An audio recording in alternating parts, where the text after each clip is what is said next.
I've met so many people on the road when I was on tour who are in this kind of desperate place around their business and making money. Things are very tight and the stakes are high in terms of making it work. And I've often heard people say, yeah, is it even possible to make a business like this work? Does anyone do it? Is it possible for my business to succeed? Why is it that so many coaching businesses, holistic practitioners fail, never make any real money? All these kind of questions. Of course, there's a lot of factors. I don't want to simplify it and say, learn from me and it's all going to be easy. But in my experience, all things being equal, there's the marketing. And if you handle these things, the marketing works much better. When people get desperate, there's a number of approaches, not just these four, but these are four of the big ones I've seen. One is, of course, get another degree, get another diploma, get more education, and that's going to help you make more money, but it rarely does. People get distracted, these little things, hours a day. We get discouraged, and sometimes we get deceptive. So much of, I think, the manipulative marketing work out there hinges on our desperation, knowing that normally we would never treat another person like that. But if we're desperate enough, maybe we would. If we're desperate enough, we might be willing to try something pushy, a little more aggressive, a little more underhanded. And the challenge with all four of these approaches is they all deepen the desperation. They all make it worse in the end. So the main message here is that depth is the antidote to desperation. That's the basis of my work, is how do we go deeper? If I had to sum up my work in three things, it'd be this. In the center, now if you imagine this is almost like the top of the pyramid looking down, but the effectiveness, I know that's why so many of you are here. You want actual results. It's got to produce real money, real clients. But that's the smallest thing. And that's housed in a bigger circle of ethics. Because in my experience, if you're not ethical, you make success in the long term much harder. If you want this to be a profitable business, not just an expensive hobby, if you want this to be something that's really going to sustain you long term, ethics have got to be there as a foundation. And then to me, all of it's in this bigger circle of beauty, meaning we're trying to do something that's feeding life, not just our bank accounts. And this is another way of looking at it. So again, we've got beauty as the big circle, ethics at the foundation.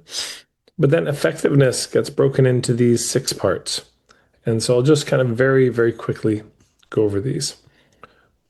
There's sharing at the top, right? And this is really important to learn. How do we share our work? How do we put it out there in a way that's likely to get traction, that's actually likely to get results? And so this is the level of tactics. This is the level of what do I do specifically? There's lots of great stuff out there on tactics, and it's not where I tend to put my focus, even though it's enormously important. You can see it's the kind of tip of it's sharp. So this is like the tip of the spear, and the rest of what's below is like the shaft of the spear. The tip is what allows it to penetrate, but the shaft is what gives it the heft to actually get through. Throwing a spearhead at a moose is not going to take the moose down and feed your family. So we need to look at the other things. So below sharing, we've got hubs. And hubs to me is this notion of, and this is so overlooked in marketing. Instead of you cold approaching strangers, trying to convince them you're a good idea, you ask yourself, okay, people who are into work like mine might also be into what? Where would I find them? Where are they already spending their time, their money, their attention? And you get those people to endorse you. So instead of trying to connect with one client, you're trying to connect with a hub, and that hub can connect you with dozens of clients. Lots of examples of this if you're familiar with my work. But moving from this kind of cold marketing to a warm or even a hot marketing where you become the hub, you develop this kind of reputation. Then there's business model. Now, two sides of business model. And as I'm going through this, by the way, I invite you to just consider where you are strong and weak currently in your business. There's the internal side of business model, meaning systems. And this is the real difference between whether your business is an expensive hobby or a profitable business. In the long term comes down to, do you have the systems? Do you have the procedures in your business documented so that you could pass them on to other people? Because if not, you've just created a job. I mean, you're self-employed, but you're an employee of your business rather than kind of the owner of your business. And you can never leave because nobody else can do it. And this is a classic thing entrepreneurs do is like, well, it's just faster to do it myself. On the internal side, a business model, we need good systems. On the external side, we need good offers. Offers that people would see and say, guys, shut up, take my money. That's exactly what I need. Because what's the point in sharing something if what you're sharing is mediocre? You see what I'm saying? What's the point of approaching a hub to share your work if there's nothing worthwhile sharing and if your business won't even sustain it?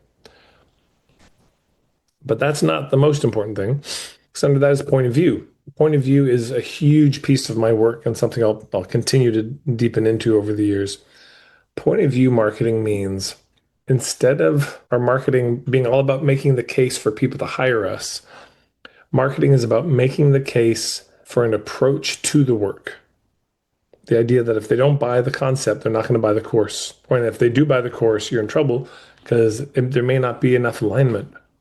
Your offers, too, are going to be expressions of your point of view. So when we get to your business model, how are you going to craft a really compelling offer if you don't have a unique take on things, if you don't have a clear, coherent understanding of the nature of the issue? It's very hard, you find, to create an offer. Like, how are you going to create a retreat, for example, a workshop, if you don't have a kind of curriculum for it? It's very hard to get known for something if you don't have a clear point of view. But you can't start there. So underneath that, we got niche. This is where almost all of you are stuck, I'll guarantee. When I do my one-on-one coaching and puttering sessions, almost all of them are about niche. And it's this question of what do you want to be known for? Because the ending of niching, the opposite of niching is trying to be everything to everybody. And a lot of us do this unconsciously. And you can't address any of these four until you've addressed this. So I see people like you trying to find tactics. How do I share my business? Is it meta ads? Is it Google ads? Is it Reddit ads I've been seeing? Is it writing a book? Is it doing a signature workshop? There's so many great tactics, and I've got my opinions, which ones I like and don't. But unless you have a niche, with no niche, there's no point of view. With no point of view, it's hard to craft a compelling offer. With no compelling offers, why would a hub want to promote you? And then you're just left with tactics trying to promote something that's everything for everybody, which is usually a disaster. And then underneath that, though, most important, space. Most entrepreneurs are too busy. We have too much on our plates. We've overcommitted ourselves. Our business suffers. I know so many entrepreneurs where the business is the last thing to get attention.